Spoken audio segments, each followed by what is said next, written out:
I used to have these fantasies. Like, I was with my wife once. We got in a fight in the kitchen, and then I went upstairs to put one of the kids to sleep. And as my daughter's sleeping in my arms, I start picturing, I go downstairs, and she's got a knife, and she just sticks it right in my chest. Like, I got this, like, really vivid. Wow. And then I was thinking the same thing. I played it all out like I'm in a flight simulator. I'm like, all right, then what do? I push her hand away. Maybe she didn't kill me.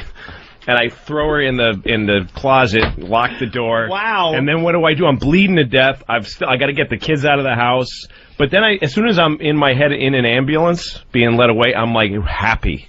Because, like, now everybody knows. It's like the UN's got to come in with blue helmets. Everybody knows now that she's fucking crazy. She's nuts. Yes. It's been proven. Yes. Oh, Jesus. There's no one that will blame me for not going back to that house. This is fucking beyond me. I was at a dentist once. I have a huge dental phobia. Like, if I need, like, to get intravenous fucking knockout drugs to just get my teeth cleaned. That's really bad. But this guy, I'm back. One time I had a tooth removed, and the guy, it was horrible, and tons of blood. It was so painful. And then afterwards, the dentist came up to me and put his hand around, like his arm around me, and said, "You okay, buddy?" And like he gave me some kind of drug to make me feel better, and I kind of wanted to kiss him like on the mouth. Like I had a love for this man because he hurt me, and then he made me feel better. And I wanted him to fuck my face. It is the fucking terrorist hostage situation. Yeah. Where after a long time, you build up a relationship with these people, even though they're the ones that are putting you in the Stockholm Syndrome is called. For some reason, you don't feel you deserve happiness. Yeah, that's what I think and I don't know why the fuck you would think that. You don't like every other human. You don't like yourself well enough. Was there torturing of little animals growing up? No. Is there something in your past that would lead you to not want you to there is happy? one other possibility. Maybe you just know, because it's true, that you don't deserve to be happy because you're a bad guy. Maybe you're just a bad person. Maybe you're just an asshole. Coming isn't always a positive. I mean, I was getting blown by a hooker in a condemned building once.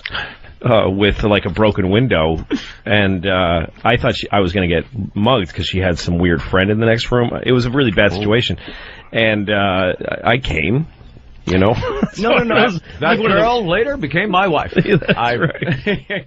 My wife and I were staying at the Lowe's Hotel in L.A., and it's got a courtyard, so you look across at the other room. Yeah. And we're looking across, and we had just been in a big fight, and we're looking, and there's a prom couple, high school kids in a tux and a gown, just entering a room and looking around and checking out the mini bar and stuff. And I'm just looking at them and going, oh, look, young prom couple. And in seconds, they're just banging like really, really fast. And he's like like really weird animal-y monkey sex, like on display, fully lit, and my wife and I are just watching that and just depressed. It's like we're way at the other end of the spectrum. We're like, that'll never happen to us again. Why didn't you throw her down? She might have liked excited. I'm just like, what? You should have thrown her down. She might have liked the surprise. Yeah, now I should have, and then just walked out the door and never seen her again. That would have been the best ending to that story. So I looked at my wife, I threw her on the bed, had sex with her, walked out the door, and I don't know what happened. Haven't seen her since. No, I'm staying at a hotel. Your wife is back in L.A. with kids, and what are you doing? Well, my apartment that she bought with my money is too cold. And it's like worse than any place I had lived in when I was in my 20s struggling.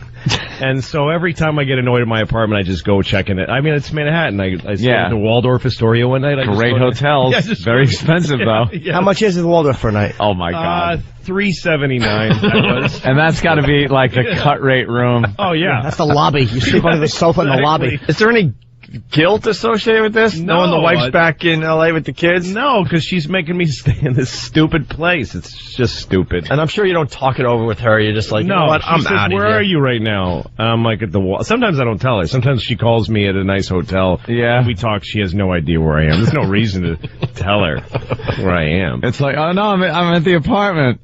Yeah. Room service. Yeah. Amazing room service. $300 breakfast bill. Can I help you? I used to have, like, when I was a kid, I used to fantasize all the time that my parents would die so that I could go to school and everybody would pay attention to me. And, wow. And that I could hold that press conference that kids hold when something happens. Oh. And that my teacher would take me aside if you need anything. What attention whores. That's what I wanted. I did a show in Buffalo with Nick DiPaolo once. We were working in some club, and as people are filing out past us after the show, and there's this midget, this woman waddles by, and she says to Nick, you were great.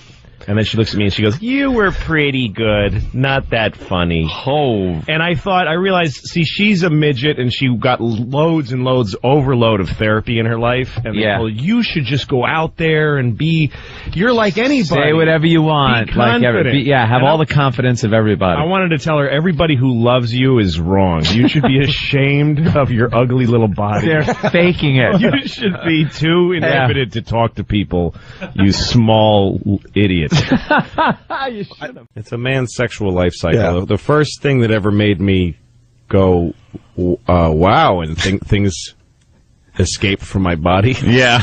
Was poison.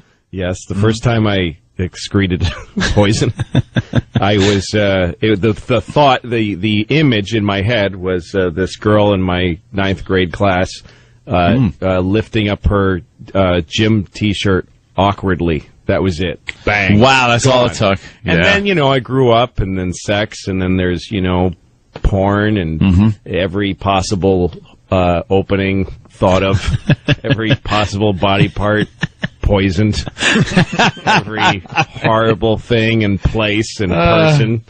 And now I'm 40, turning 41, and I'm back to the only thing that works is the 9th grade girl lifting her shirt awkwardly.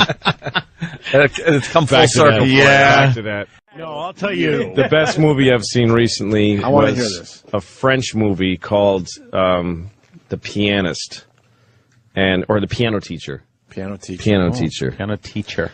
There's this woman, doesn't and sound very good, Louis. No, it doesn't sound very good. French and the title, I'm going, wow. All right, I'm going to ruin it for you so that it's worth talking about.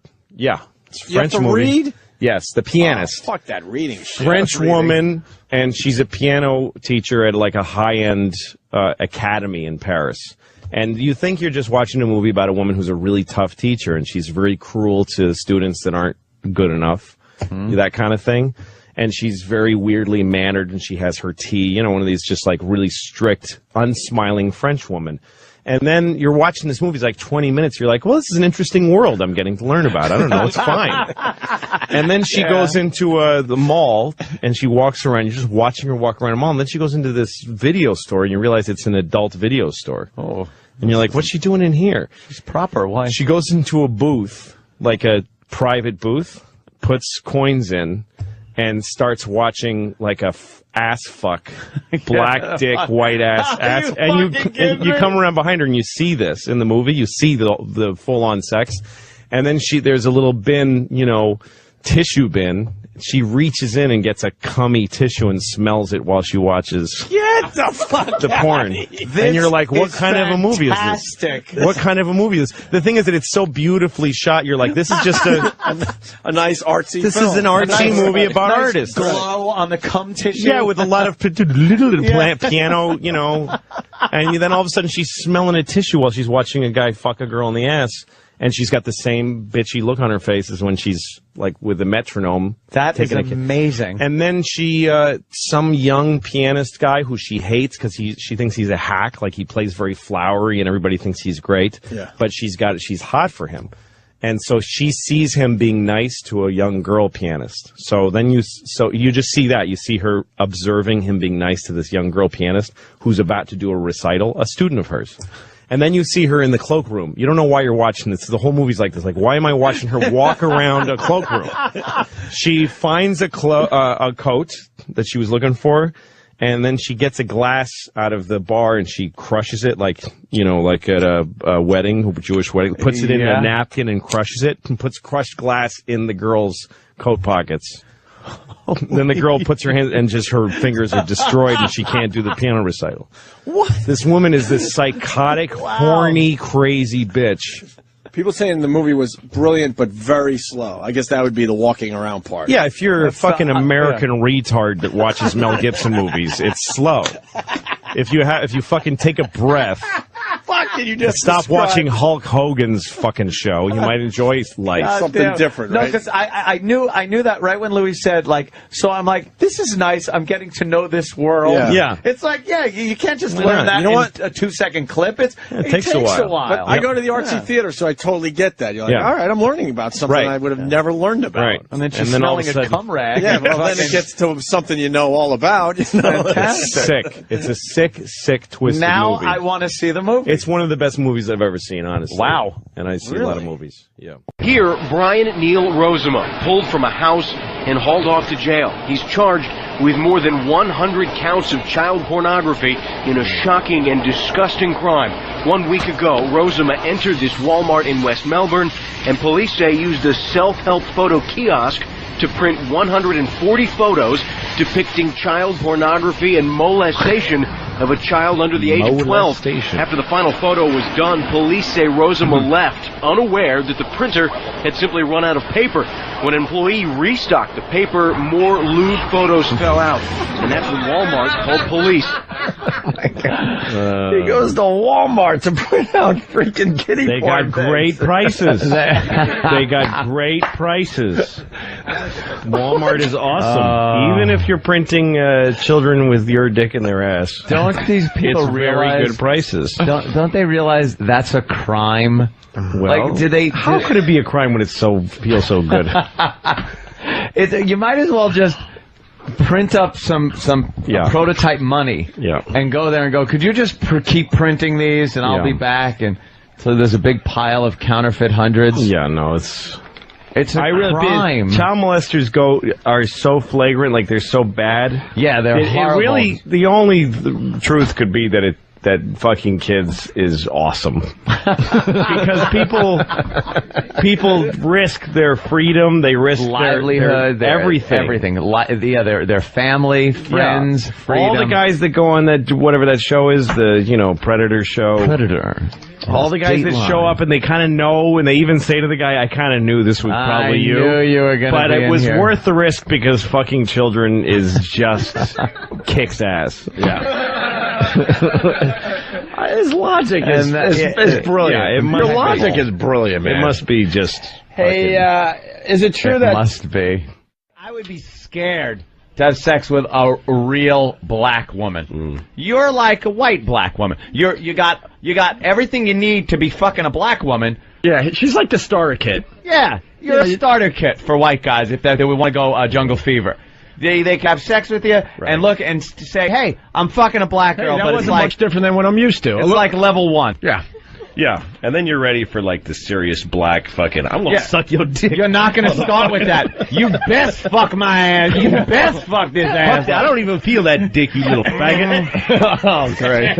What the fuck? You don't want to step up, take it down, and go, You think you're satisfying me with that shit? Come up into me with that bullshit? Yeah. You do not want that first fucking time out. Where's your dick? Francine's nice. No, that's what... You gotta get up to that. Yeah, you gotta work your way up as a white guy. What, like black women that work at the DMV, that kind of fucking intimidating. You take your dick out, and she's like, "Where's your dick?" Yeah, I don't see a dick. I mean, take your dick out. Don't just stand there. Take it out. Hold on, motherfucker. Don't put that shit back in. Come here, Cheryl. Yeah, come on, look at this. Floline, come here. Is this a dick to you? That ain't even a dick. That ain't a dick to me, honey. He got his underwear down, and still he ain't got a dick. Floline. This is my penis. I thought it was fine. Man, that ain't a dick. Yeah. Shit. That's the most intimidating thing a guy can fucking be subject to. Man, give me $1,000. White guy. Yeah. Just for having a look at that shit. Oh, fuck out of here. She has $1,000. Give me some money for having a look at that. Just because your dick is so small, you owe me $1,000. Where's my motherfucking money? That's what would happen. She won $1,000. That's it. That's all. When I stand in line at the DMV and look at those women, that's all. I just picture how little regard they would give me. They press their face against the window. Just laugh. Step back some, nigga. Laughing all muffled by the glass. What you resting for? Child, here's your license renewal. You just take it. You don't have to pay it. You need to drive somewhere and go get yourself a bigger dick. Go drive and buy yourself a dick. I'll pay for the rest of your registration, nigga.